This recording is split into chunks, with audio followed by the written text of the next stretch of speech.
Salam, hər vaxtınız xeyir olsun. Daim hərəkət aparatının dördüncü mövzusu olan sümük sisteminin xəstəlikləri haqqında danışacağım. Açar sözlərimiz lordoz, kifoz, skalyoz, artrit və osteoporoz nədir? Bunlara toxunacağıq bu mövzuda. Deməli, mövzu haqqında bizə belə bir şəkil verib situasiyada. Burada normal şəkildə oturmuş parta arxasında əyləşmiş şagird var, bir də əyilmiş şəkildə yazı yazan şagird. Bunlara baxsaq diqqətlə, birinci şəkildə göstərilən şagirdin onurğa sütunundakı normal əyriliklərdə. Lakin vaxtdaşı uzun müddət belə bir vəziyyətdə yazı yazsa, oturan şagird və yaxud telefon arxasında bəzən şagirdlər oturur, saatlarla oynayır, boynu əyilmiş vəziyyətdə, bunlar onurğanın patoloji əyriliklərini gətirib səbəb ola bilər. Bu da zaman keçdikcə həm estetik görünüş baxımından pis görünə bilər, həm də ki, daxili orqanlarımızı, məsələn, ürəyin, tənəffüs orqanlarının fəaliyyətində çətinlik yarada bilər. İndi bizə fəaliyyət hissəsində onurğanın şəkli verilib. Normal insanın onurğasından burada söhbət gedir bu şəkildə. Və öndən, arxadan və yandan şəkil göstərilib. Diqqətlə şəkilə baxsaq, onurğa sütunu insanda boyun, döş, bel, oma və büzdüm şöbələrinə demişdik ayrılır. Bunlar da şəkildə göstərilib. Deməli, boyun hissə yaşılla göstərilib, qırmızı ilə göstərilən döş şöbədir, bel, oma və sonda isə sarı göstərilən büzdümdür, 4-5 fəqərədən ibarətdir. Yandan şəklinə baxsaq, onurğa sütununun görərik ki, önə və arxaya doğru əyrilikləri var. Və insan dik yeriməklə əlaqədar olaraq, heyvanlardan fərqli olaraq onun onurğa sütununda önə və arxaya doğru əyriliklər əmələ gəlib. Bu əyriliklər normal halda 2 önə və 2 arxaya doğru əyriliklərdir. Önə doğru olan əyriliklərə biz lordozu, arxaya doğru olan əyriliklərə isə kifoz deyirik. Lordozu əmələ gətirir boyun və bel.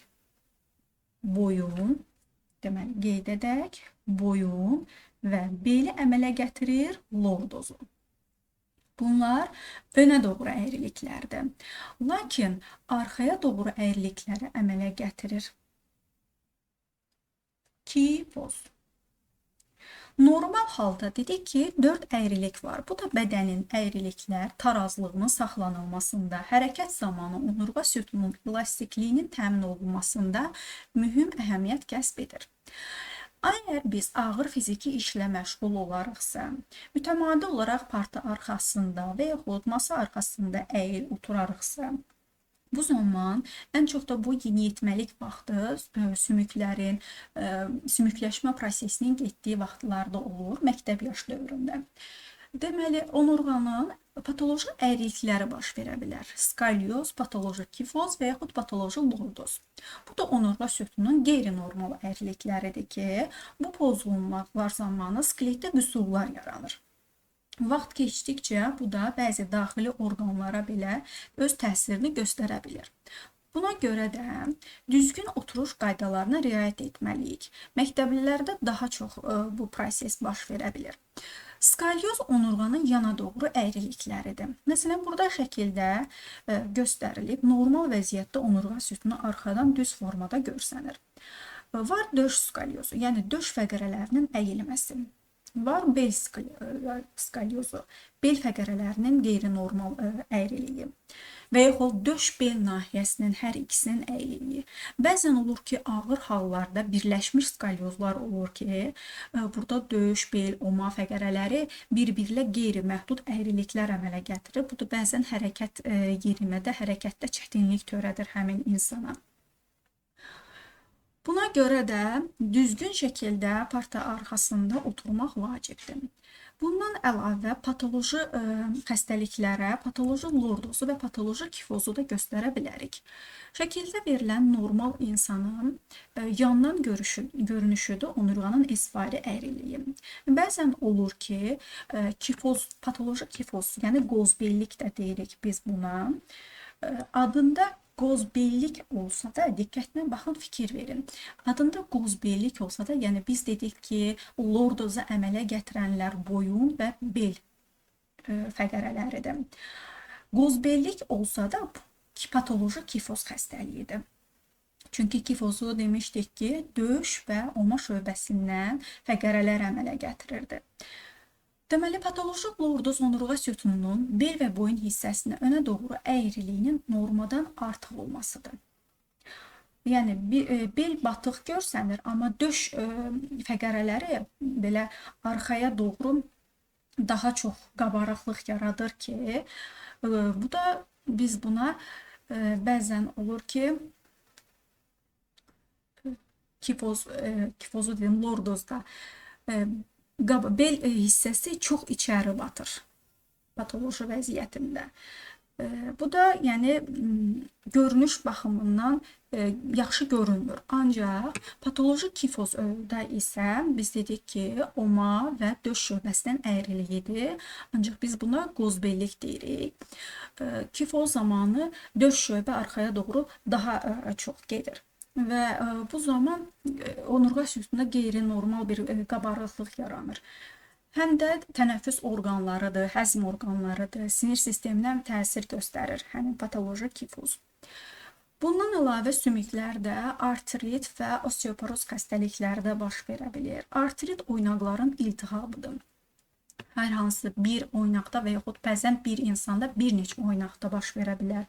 Dizdə ola bilər, barmaqların oynaqlarında, bazu kürək oynağında və yaxud bud çanaq oynaqlarında ola bilər ki, şişkinlik, hərarət, hərəkət məhdudluğu, yəni ağrı verdiyi üçün hərəkət məhdudluğu yaradır, qızartı ilə də müşahidə olunur. Artrit.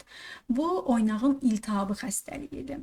Osteoporoz isə sümük toxumasının sıxlığının və kövrəkliyinin artmasıdır. Yəni osteoporozda artıq sümüklər o qədər kövrəlir ki, yüngül bir zədə zamanı onlar sınırlar, kövrəkləşirlər deyə. Xəstəliyin yaranmasında səbəb ən çox bunlarda zülalı çatışmamazlığı, D vitamini çatışmamazlığı ola bilər. Hormonal dəyişikliklər olur ki, bunlar xəstəliyin yaranmasına səbəb göstərilir. Yaşlı insanlarda məsələn osteoporoz xəstəliyi daha çox olur və bəzən o inkişaf eləyir, bilinmir. Sümük sınıqları zamanı, yəni rentgen zamanı bilinir ki, osteoporoz xəstəliyi var imiş. Buna görə məsələn D vitamini qəbul etmək sümüklərin inkişafı üçün çox vacibdir. Kalsium sümüklərin inkişafı üçün vacibdir. Bunlardan istifadə etmək olar. İndi öyrəndiklərinizi tətbiq edin hissəsində masa qarşısında bir neçə oturma şəkli göstərilib.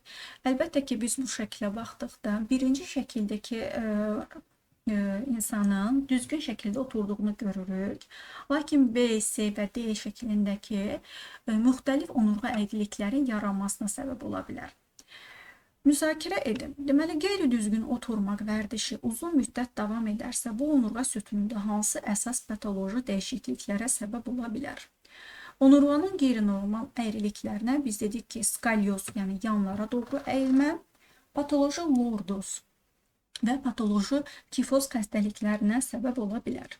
Öyrəndiklərinizi yoxlayın hissəsində və verilən birinci suala baxaq. Orta yaşlı insanın onurğasında neçə normal əyrilik olur və bunlar hansı istiqamətə yönəlir?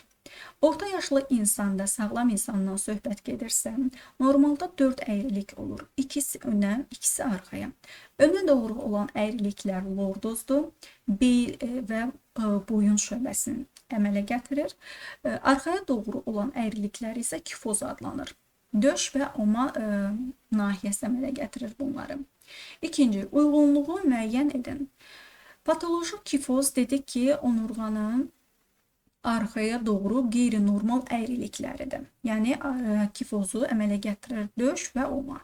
İndi burada baxırıq ki, bizə döş əyriliyini verib D variantında. Deməli, birinci D variantına uyğundur. İkinci, artrit bu oynaqlarda iltihab, ağrı və şişkinlik yaradan bir xəstəlik idi. Dedik, hərarət yaradırdı, hərəkət məhdudiyyəti. Üçüncü, skalyoz. Skalyoz onurğanın yanlara doğru əyilməsi idi. B. Dördüncü isə osteoporoz isə sümüklərin kövrəlməsi, sınması, sümük toxumasının zəifləməsi. C variantı uyğundur. Bu mövzudan da bu qədər.